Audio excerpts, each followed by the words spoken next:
your presence commands something, and that is why the religious people are afraid of you. Hey, how are you guys doing? As a matter of fact, I come from a Seventh-day Adventist family, and extended family, and some of my cousins, my dad's siblings, several of them are ministers, pastors, and missionaries, and have some sort of high degree of this service to people. And I myself, I went to the seminary when I was 18 and 19. Although I quit, I did not continue the pursuit. Anyways, that's where I'm from, and now I have cut all ties. Quite literally, like I do talk to my dad and mom, and I do talk to my younger brother. But some part of me, it is not that I have hatred towards these people and that I've known from the past and my extended family members, but as I have gained knowledge that all of the institutional religions are set up and they make people stray away from really meeting Yeshua in person. The Mashiach, the anointed one, is the Son of God, and the friendship and fellowship with him is not constrained within the institutional religions, and I know for sure that the satanic spirits, the demonic spirits, are at busy work every single day, and they work through those institutional religions, and hence, of course, those people that are within that religion, systematic religion, institutional religion, the denominations, whichever you want to call it, those people within those groups, those people that are in those groups, that are therefore they are all under the influence of the demonic spirits. This is not to speak that I am not tempted or anything like that. Like I myself, I face demons, and I have my daily choices that I make. I have to talk to God, and I have to ask him for guidance, and I have to ask him for strength, enough strength to get over the test, the hurdles and obstacles that I face each and every day. So I do face demonic spirits, and I'm in no way a perfect human being, of course not, but I would say quite surely that those people that are willingly putting themselves in those institutional religions, they are just willingly giving up their souls to the dark spirits. Like, if you don't agree with me, it's up to you. You have your own free will, and you have your own judgment, and you have your own discernment. So I don't blame you, but this is just some plain stuff that I came to realize. And why have I come to realize those things? Because I feel that there is a frequency. There's just a massive and huge difference in frequency.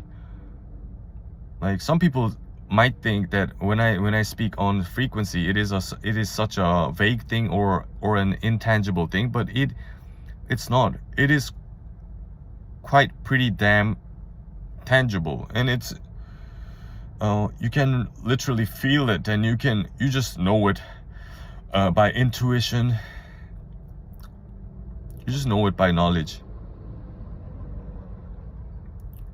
So anyways, it is not that I have grudges or I have hatred towards those people that I've known from the past or the extended family, but I have felt numerous times when I try to interact with those people, like ever since we were created in the image of God, what has God also has given us. It is the free will and the discernment and the rational mind. The rational mind itself is created after the image of God. So we each to ourselves, we can pursue the truth. There's only one truth, and we can pursue the truth, and it's, I'm being repetitive, but it must not be constrained by the belief systems that people have made up and under the influence of the satanic spirits. Like, you have absolutely no obligation to call yourself among those people. No. Why should you do that? So you will find yourselves in some harsh situations. By harsh situations, I mean you will face adversaries, and some people that seem very sweet, and they're all smiley. They have all smiley faces, and behind your back, there's a lot of chance they can talk behind your back, and some people backstabbing. No wonder, because those people are all willingly giving themselves to Satan. Am I being too extreme? No. You find out for yourselves. And what has surprised me and startled me is the amount of free will those people, those seemingly, and those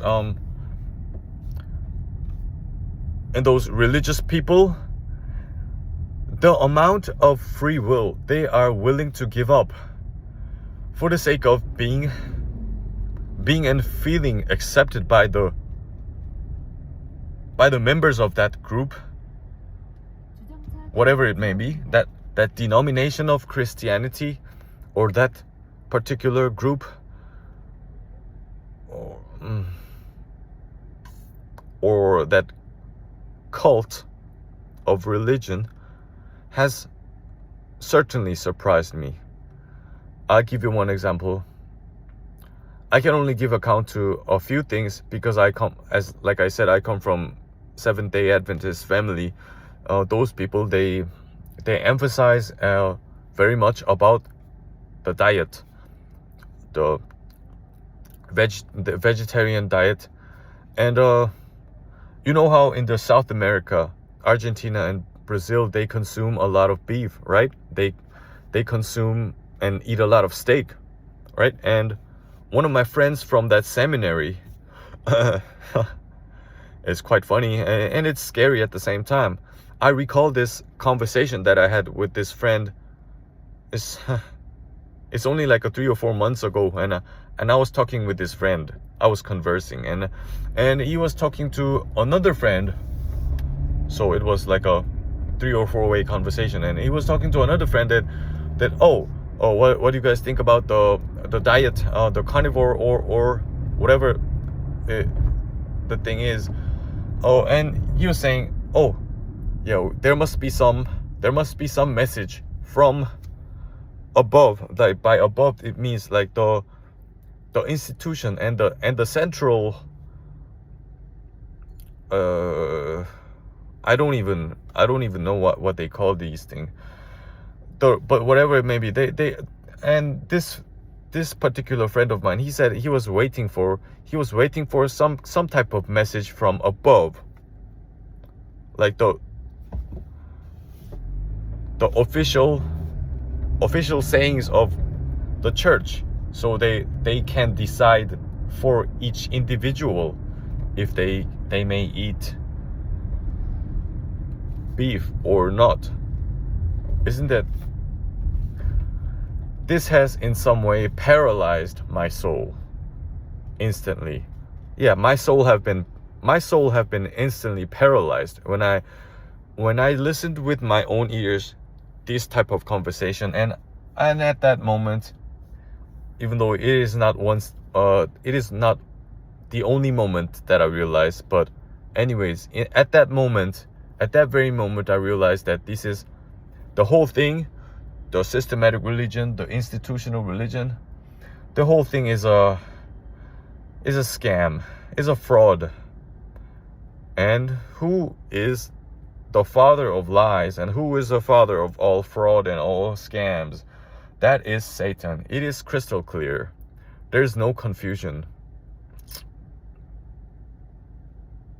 Maybe go follow after Confucius, like if you're into confusion. Like if you with your whole heart, and if you're with your clear conscience, you believe that Yeshua is God, and you believe in the Mashiach, the God became human being, you ought not be including yourself in those congregations of ghosts. It is written, I think, in chapter 21 of Proverbs, that if you don't have knowledge, you will be in the congregation of the ghosts. And I call those systematic religions and the denominations of Christians, I call those congregations the congregations of the ghosts. They do not know who they serve. There's only one God, and Yeshua is God. Period. So if you feel, and if you could relate to what I've been speaking on, like this video and share it to someone. And anyways, that's it. I'll see you in the next one very soon. Thank you guys. I love you. I'll be praying and making supplications for you guys watching. Bye. I love you. Peace.